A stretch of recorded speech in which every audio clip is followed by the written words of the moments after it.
அம்மா, உங்களுக்கு எத்தனை வயசு ஆகுது? ஜஸ்ட் 30 வயசு தான் ஆகுது. 4 வருஷத்துக்கு முன்னாடி கேட்கும்போது ஜஸ்ட் 30 வயசு ஆகுதுன்னு சொன்னீங்க. அப்போ ஒரு பேச்சு இப்போ ஒரு பேச்சு பேசுற பழக்கம்லாம் எனக்கு இல்லை. இன்னும் 4 வருஷத்து கேட்டாலும் இதே பேச்சு தான்.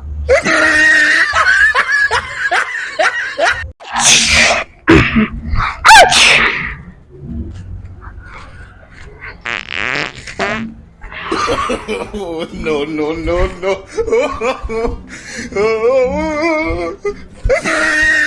சோ, அம்மா தண்ணி ஊத்தி கிளீன் பண்ணிடுறீங்களா? பரவாயில்ல விடுமா.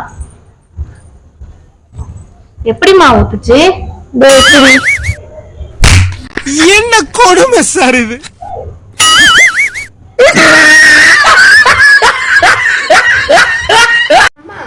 பக்கத்து வீட்டு ஆண்டி என்னம்மா கேட்டாங்க? அதுவா, காலையில நான் சமைச்சிட்டு இருந்தேனா சின்னதா ஒரு பாட்டு பாடினேன். அவங்க கூப்பிட்டு கேக்குறாங்க, குயில் வளர்க்குறீங்களா, உங்க வீட்டுல குயில் கத்துற சவுண்டு கேக்குதுன்னு. என் பாட்டு குயில் சவுண்டு கேட்டு பக்கத்துல இருந்து கேட்ட எங்களுக்கு தான் தெரியும் கத்துறது குயிலா இல்ல கழுதியான்னு. No, no, no, no.